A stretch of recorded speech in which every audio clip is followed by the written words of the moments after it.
por favor. Irmãos queridos, que alegria, que privilégio, que correria boa.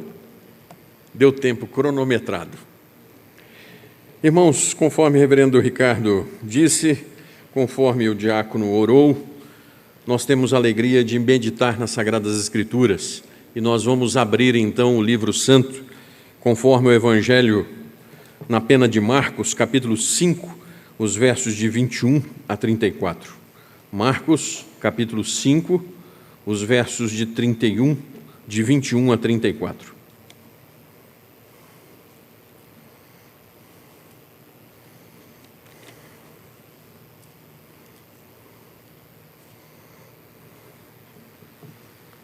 Queridos, faremos essa leitura de forma alternada e os irmãos, mesmo assentados como estão, por favor, eu lerei os versos ímpares e os irmãos os pares. Tendo Jesus voltado no barco para o outro lado, afluiu para ele grande multidão e ele estava junto do mar.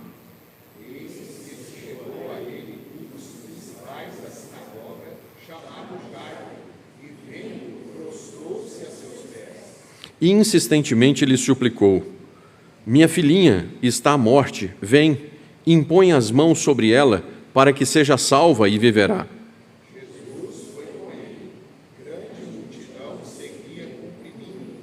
Aconteceu que certa mulher, que havia 12 anos, vinha sofrendo de uma hemorragia e muito padecera à mão de vários médicos, tendo despendido tudo quanto possuía, sem contudo nada aproveitar, antes pelo contrário, indo a pior, tendo ouvido a fama de Jesus, vindo por trás dele, por entre a multidão, tocou-lhe a veste. Porque dizia: se eu apenas lhe tocar as vestes, ficarei curada.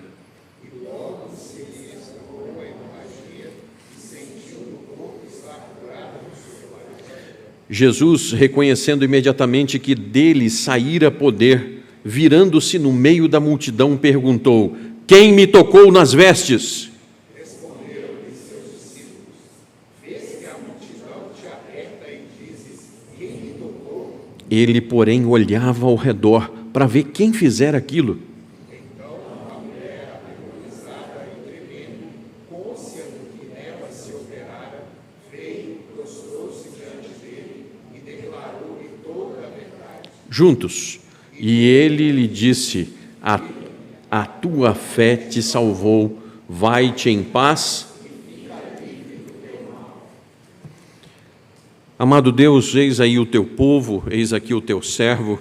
Nós somos incompetentes, ó Deus. O pregador não conseguirá atingir o coração do teu povo, nem o teu povo conseguirá abrir o coração para ouvir o Senhor.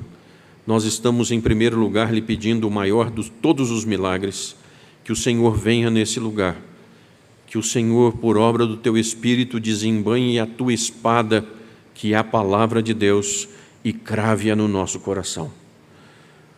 Que nós possamos voltar para casa, ó Deus, com uma alegria imensa, tendo a certeza que passamos um tempo diante de Ti e que o Senhor tratou conosco. Somos povinhos, Senhor, mas temos um Pai. Ó Pai, fala conosco, em nome de Jesus. Amém. Irmãos, nós estamos num culto de ação de graças. Culto de ação de graças. Quantas lutas para a formatura, não é verdade? Puxa vida.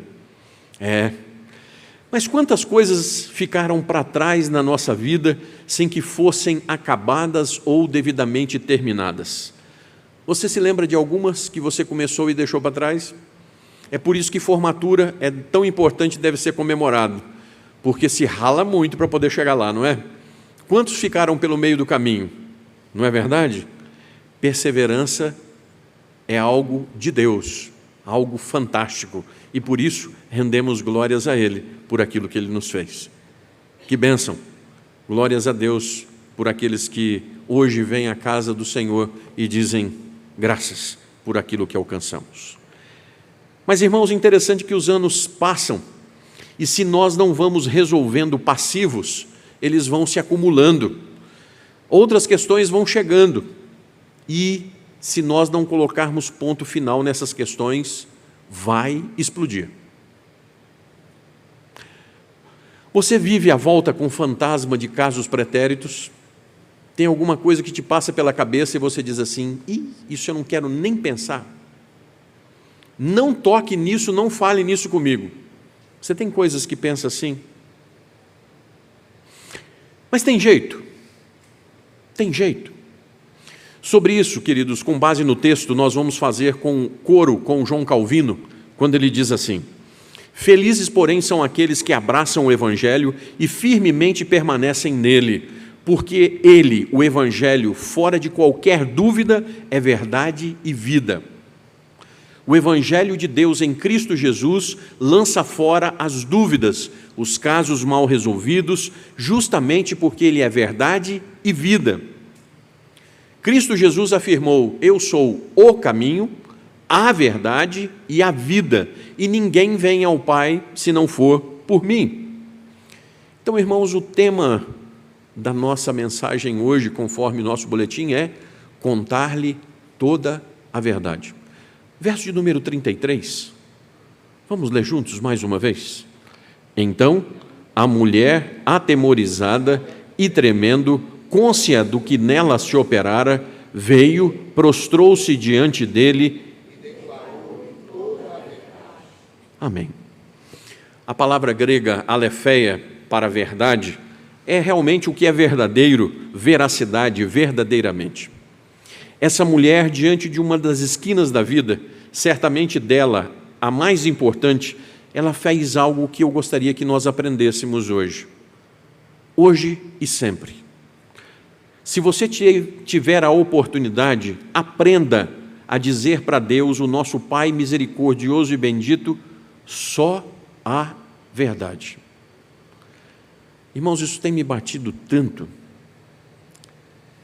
Nós somos tão hábeis em fazer o que não serve, somos tão bons em abrir a boca num momento tempestuoso e soltar um monte de coisa, na hora que você diz assim, fiz. E agora? Mas para voltar atrás, é uma novela. Para pedir perdão, para calçar a cara, para refazer e recomeçar a vida, você fica dando desculpas e... Não, irmãos, essa é uma noite que eu gostaria que voltássemos para casa, com o desafio de termos aprendido que uma coisa precisamos como cristãos: contar a Deus, sempre, só a verdade. Só a verdade. Sabe aquele quartinho que você tem, aquele quartinho espiritual? Deus, toma conta da minha vida, mas nesse aqui não toca não. Vamos tratar disso hoje? Senhor nosso Deus, eu quero lhe contar toda a verdade. Vou abrir aqui o quartinho dos meus traumas, dos meus casos mal resolvidos, e gostaria que o Senhor tratasse comigo. Na liturgia, irmãos, lemos de coisas interessantes e temos tratado da soberania de Deus. Nós estamos numa igreja que crê em um único e verdadeiro Deus, que é soberano sobre todas as coisas. Esse Deus, ele é onisciente, onipresente e onipotente. Antes de nós abrirmos a boca para falar qualquer coisa, ele já conhece a palavra. Então Deus já sabe, irmãos. Deus já sabe. Falar a verdade com Deus, com o nosso Pai, é para nós poder libertador e consolador que tanto nós precisamos. O Evangelho da verdade e da vida é a boa nova de salvação de um Pai que nos deu o seu Filho para que nós tivéssemos salvação, para que nós tivéssemos um irmão mais velho, irmãos, para que nós tivéssemos alguém que nos facilitasse quando nós precisamos dizer toda e somente a verdade. O véu que separava já não separa mais. A luz que outrora apagada agora brilha. Então, irmãos, falar com Deus toda e só a verdade. White Talmage diz que nossa libertação, assinada em lágrimas, selada com sangue, escrita em pergaminho celestial, registrada nos arquivos eternos, A tinta negra da acusação foi totalmente coberta pela tinta vermelha da cruz. O sangue de Jesus Cristo nos purifica de todo pecado. Existe uma libertação, queridos. Existe algo que dá paz. Então, hoje é dia de voltar para casa em paz. É tempo de confiar que se você abrir para Deus e lhe confessar tudo e lhe contar toda a verdade, Ele tem algo reservado para você. Vamos ao texto, queridos? Vamos ao texto? Acompanhe aí, por favor, nós vamos fazendo algumas observações. Marcos 5, 21. Tendo Jesus voltado para o barco, para o outro lado, irmãos, é bom nós dialogarmos sempre com o texto, perguntando, mas por que Jesus voltou para o outro lado? Olhe no verso de número 17, por favor, e leiamos o verso 17 a uma só voz. Podem ler, por favor. E entraram.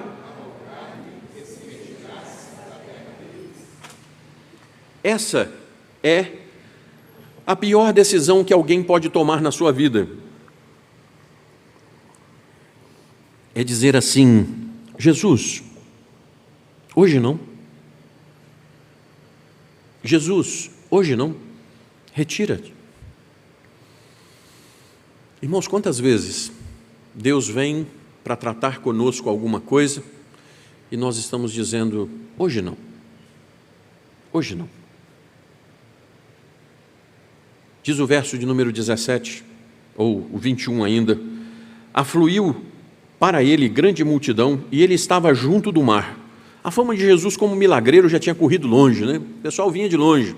Verso 22. Eis que se chegou a ele um dos principais da sinagoga e da cidade também, chamado Jairo, e vendo-o prostrou-se aos seus pés. Irmãos, esse homem era um dos homens mais importantes e ele, prostrar significa ajoelhar. Ele se ajoelha aos pés de Cristo. Verso 23. E insistentemente lhe suplicou, minha filhinha está à morte, vem, impõe as mãos sobre ela, para que seja salva e viverá. Jesus foi com ele.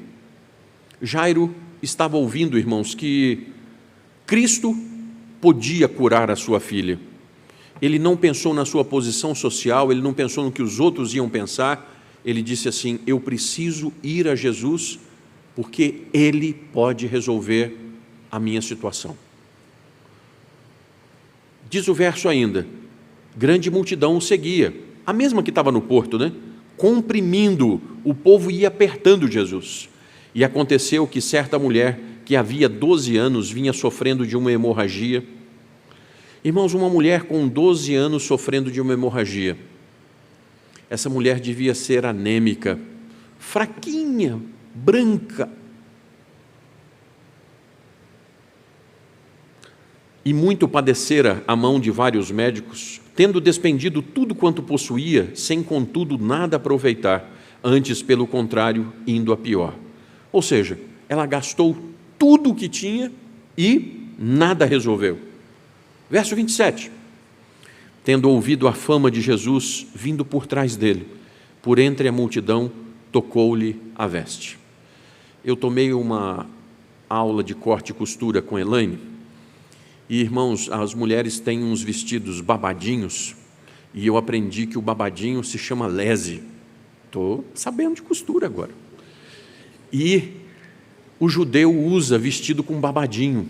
Jesus, provavelmente, como um bom judeu, tinha as vestes com os babadinhos. E essa mulher chega e diz assim, se eu apenas tocar num babadinho, se eu apenas tocar ali. Irmãos, o centurião encontra com o Senhor Jesus e diz assim, não, Senhor, eu não sou digno que entres na minha casa, mas por uma palavra tua, só uma palavra. Irmãos, nós queremos coisas de Deus. Às vezes queremos coisas tão espetaculares, mas é na simplicidade que Deus faz as coisas mais espetaculares. Então essa mulher vem e furtivamente toca na orla das vestes do Senhor Jesus. Verso de número 28. Porque dizia: se eu apenas lhe tocar as vestes, ficarei curada. E logo se lhe estancou a hemorragia e sentiu no corpo estar curada do seu flagelo. Imaginem, fico imaginando a doutora Maíce lá no consultório com essa moça, né? Depois dela tocar o Senhor Jesus, as bochechas ficaram rosadinhas na hora, né? E na hora ela ficou forte, ela já podia levantar, subir escada, ela sentiu no seu corpo estar curada. Verso 30. Jesus, reconhecendo imediatamente que dele saíra poder, virando-se no meio da multidão, perguntou: quem me tocou nas vestes? Irmãos, mas com certeza Jesus não disse assim: quem me tocou nas vestes?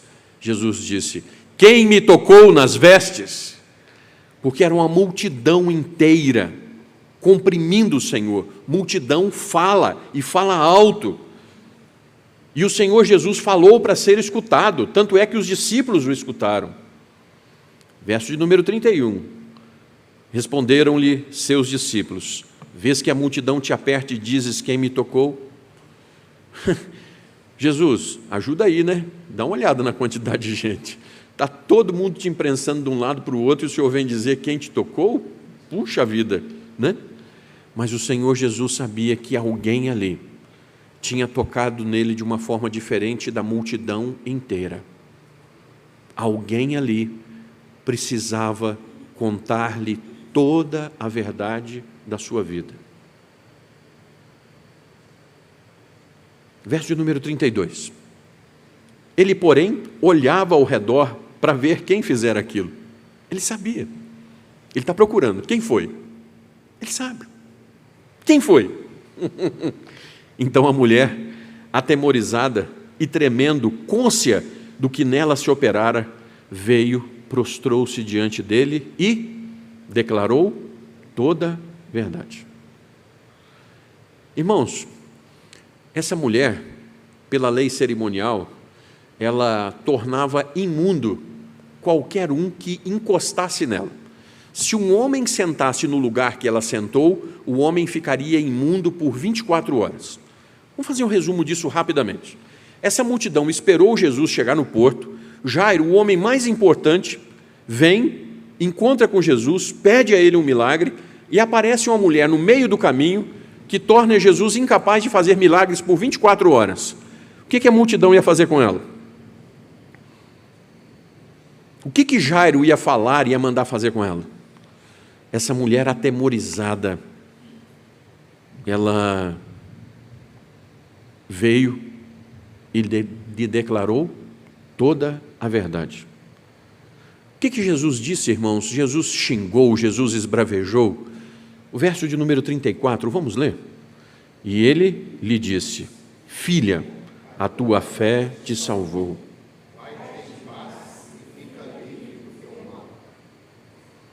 Irmãos, nós estamos diante do Deus Todo-Poderoso. Ninguém pode tornar o Senhor impuro, imundo, mas aqueles que forem tocados pelo Senhor Jesus serão limpos na sua alma, no seu corpo, eternamente. Amém. Então, queridos, eu gostaria de tratar de algumas coisas rápidas com vocês. Contar-lhe a verdade, contar a Jesus a verdade. Senhor, o Senhor não pode ir embora. A primeira coisa, a partir de hoje, quando as coisas apertarem, vou abandonar a fé, não vou mais na igreja, não oro mais, não leio a Bíblia mais, fazer bico com Deus.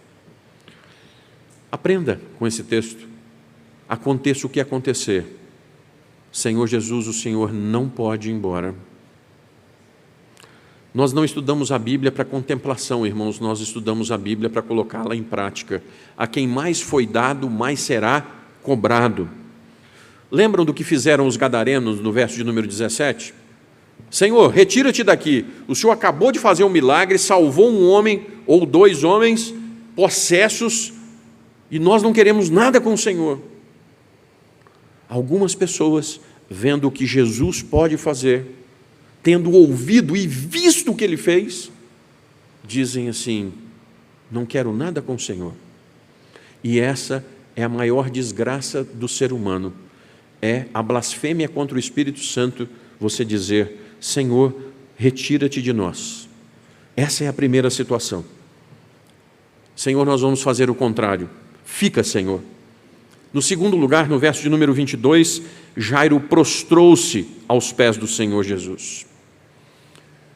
Irmãos, às vezes o orgulho é um negócio tão idiota,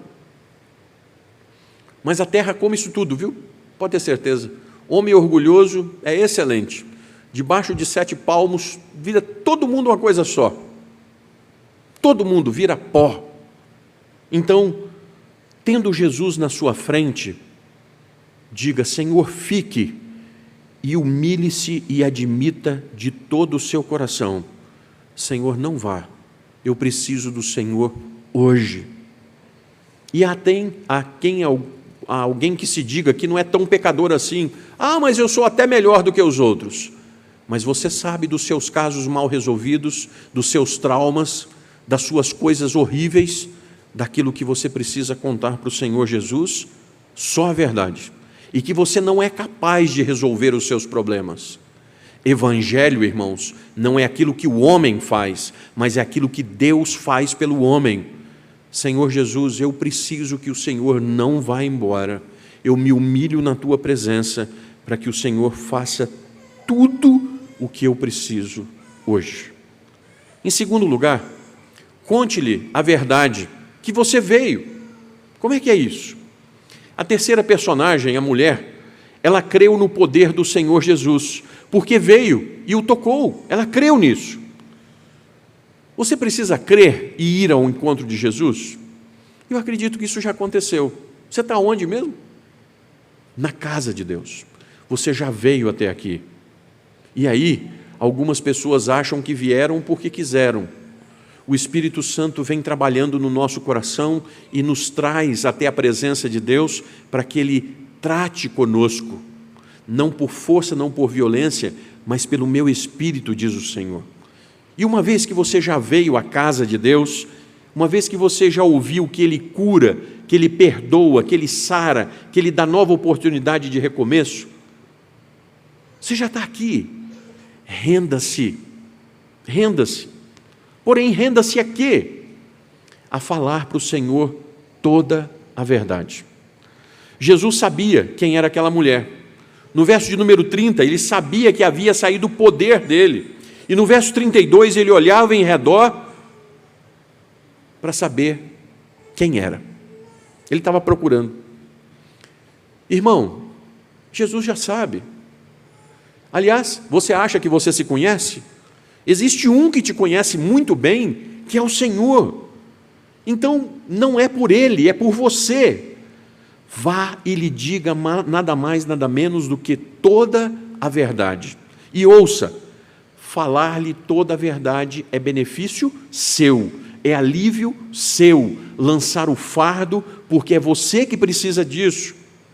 Mateus 11, 28 a 30, aqueles que sabem de cor: vinde a mim, todos que estáis cansados e sobrecarregados, e eu vos aliviarei. Tomai sobre vós o meu jugo, porque sou manso e humilde de coração, e encontrareis descanso para a vossa alma, porque o meu fardo é leve e o meu jugo é...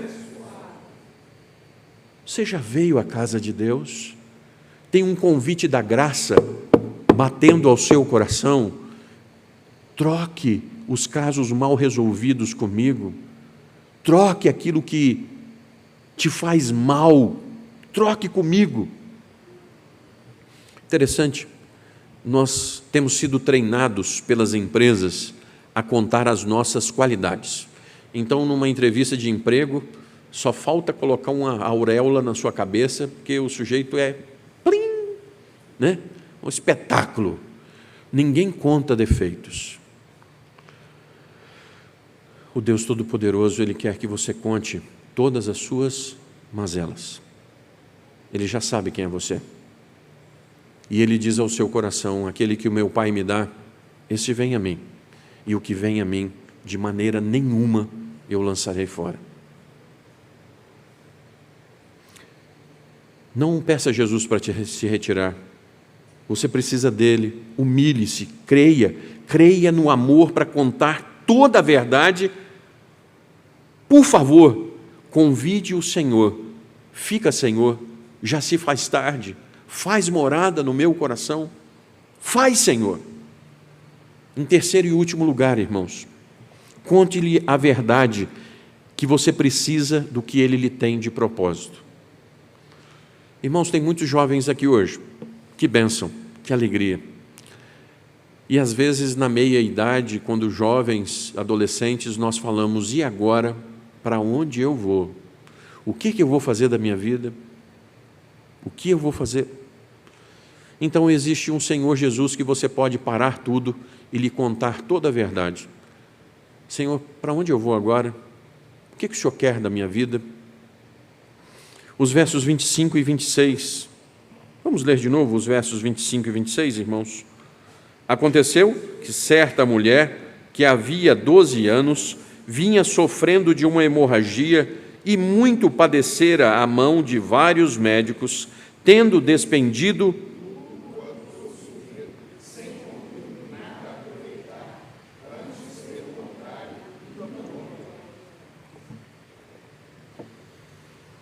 essa mulher, a imundícia ambulante.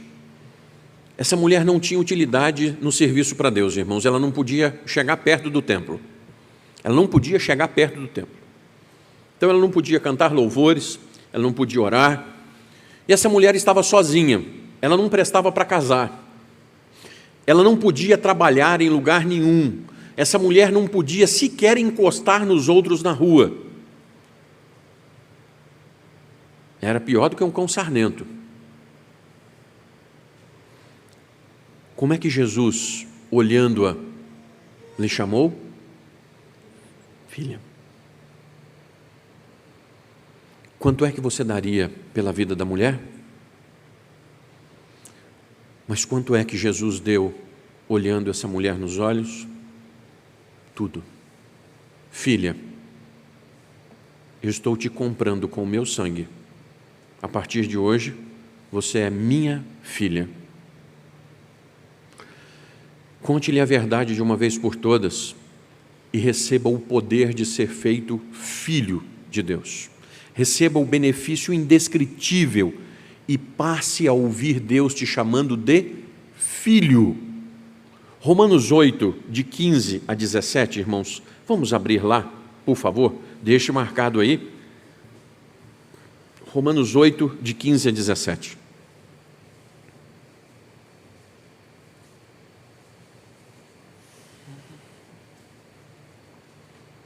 Vamos juntos, Romanos 8, de 15 a 17, degustando a sobremesa do domingo, irmãos. Vamos juntos?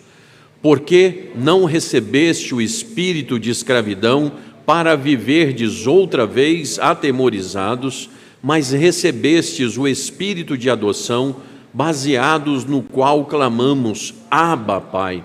O próprio Espírito testifica com o nosso espírito que somos filhos de Deus. Ora, se somos filhos, somos também herdeiros, e herdeiros de Deus, e co-herdeiros com Cristo, se com Ele sofremos, também com Ele seremos.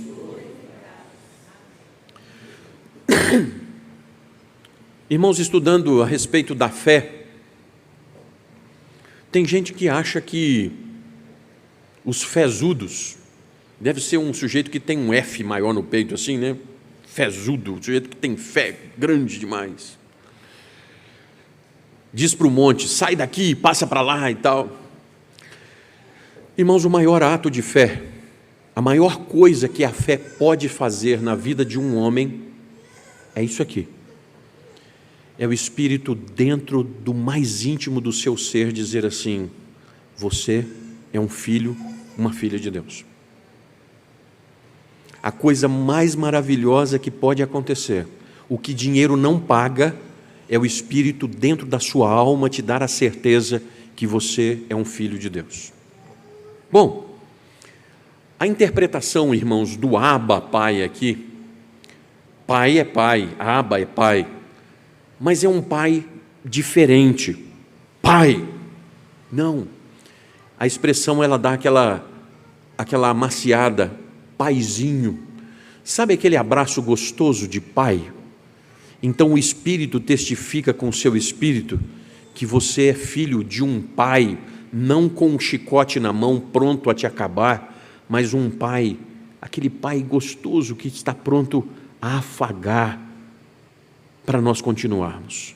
E a fé que Jesus produz em nós, por contarmos então a verdade, é nos dar acesso a todas as promessas de Deus. Somos herdeiros de Deus, co-herdeiros em Cristo de todas as suas promessas. Jovem, meu irmão, minha irmã, o que Deus te tem como propósito? Vamos fazer o seguinte: encoste sob o guarda-chuva de todas as promessas de Deus. Encoste. Entre. Senhor, eu estou sob os teus benefícios como filho do Senhor. E aí Romanos 8,32 vai lá dentro da nossa alma e diz assim: se Deus te deu Jesus, não te daria com Ele graciosamente todas as coisas? O que nós precisamos disso? Ademais, ao ser verdadeiro com Deus, você recebe o privilégio de ser filho. Filho paga quanto, irmãos, para ter benefício de pai? Filho paga quanto? Eu estava lembrando esses dias o seguinte, né? Eu tenho uma branquelinha lá em casa, que de vez em quando ela chega e começa a alisar o cabelo, pega na barba. Paizinho, você está tão lindo. Aí eu olho assim e falo assim: quanto, filha? Só muda endereço, irmãos. Só muda endereço. Nós não podemos pagar pelo amor, pelo favor do nosso pai. Essa mulher podia pagar quanto? Nada. O que ela recebeu? Tudo o que ela precisava. Onde é que você está indo, meu irmão, para procurar o que você precisa? No silêncio do seu coração: Senhor, eu lhe conto toda a verdade. Eu preciso do que o Senhor tem para mim. É por isso que a Escritura diz assim: vá e compre sem dinheiro. Até nós contarmos toda a verdade para Deus, nós somos cegos, pobres e nus. Mas quando nós paramos tudo e contamos toda a verdade para o Senhor Jesus, não é para os outros mais, é para nós. Filhos podem receber a bênção do milagre. O verso de número 29. A alegria dessa mulher, ela sentiu em seu corpo que ela fora curado. O filho sabe dentro do seu coração o que Deus te fez. Não importa o que as pessoas pensem, não importa o que elas vão falar, importa o que Deus fez na minha vida. O verso de número 33. Vamos ao verso 33, irmãos. Por favor, verso 33, então a mulher atemorizada, cônscia do que nela se operara, veio, prostrou-se diante dele e declarou-lhe. Queridos, ser filhos é saber que nós fazemos coisas erradas. É impossível que nós não pequemos, é impossível, mas o nosso Pai não vai acabar conosco. Se nós nos arrependermos e lhe contarmos toda a verdade, existe um recomeço. Ao invés de nos jogar fora, de nos xingar, de nos execrar, o nosso Pai vai nos dar uma palavra de ânimo. Contamos toda a verdade. Filhos, como é gostoso quando um filho chega e diz assim: pai, eu errei, eu fiz assim, assim, assim, assim, assim. Dá um orgulho. E para Deus, quando nós chegamos para Ele e dizemos: Senhor, eu errei, eu fiz assim, assim, assim, assim. E qual é a palavra que Jesus usa? Filha, filha. Qual é o propósito maior de Deus para a sua vida? No verso de número 34, diz assim: e ele lhe disse: filha, a tua fé te salvou, vai-te em paz e fique livre do teu mal. Irmãos, no meio da fé evangélica, o maior milagre hoje deve ser Deus encher o bolso dos outros. Mas esse Deus não é o Deus das Escrituras, é Mamon. Porque em lugar nenhum das Escrituras Deus promete que vai fazer crente rico. Não existe isso. Pastor, então qual é o maior milagre? É a ressurreição? Não. Qual é o milagre? A cura? Não. Qual é o maior milagre? Filha, a tua fé? Irmãos, a mulher que foi curada, nós encontramos com ela andando aí pela rua? Graças a Deus não, né? Com a idade dessa, tadinha, ela devia estar mal, né? Então, irmãos, os que foram salvos por Cristo Jesus receberam a maior e impagável de todas as bênçãos. O Senhor Jesus olha na morte de Lázaro e diz assim: minha irmã, aquele que crê em mim, ainda que esteja morto, viverá. A morte não tem autoridade sobre a nossa vida mais. Acabou. Quem foi salvo foi feito filho, e se o Filho vos libertar, verdadeiramente sereis livres, salvos. Quero concluir, irmãos. Nós temos algumas pessoas que podem causar um problema agora. A mulher tocou de raspão no Senhor Jesus. Eu preciso tocar no Senhor Jesus. Para os Tomés, bem-aventurado os que não viram e creram. Eu preciso ver o Senhor Jesus. Por favor, aonde é que está nesse texto o ensinamento bíblico para que você procure Jesus para tocar nele? Esse é um registro do que o Senhor Jesus fez. A mola mestra do texto não é o toque, mas é a fé que teve a mulher e que teve Jairo para que isso acontecesse. Bom, agora a responsabilidade é sua. Hoje, se ouvirdes a voz, não endureçais o vosso coração. O convite da graça é franco. Abra a porta e conte ao Senhor Jesus toda a verdade. Lembre-se, a mulher não tinha nada para dar em troca. A mulher era uma imundícia ambulante.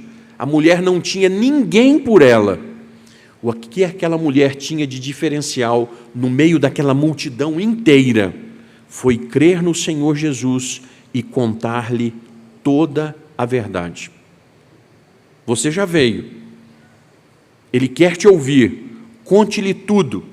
Troque o fardo da ansiedade, o fardo dos casos mal resolvidos, os fardos dos traumas, para que você receba vida e vida com abundância.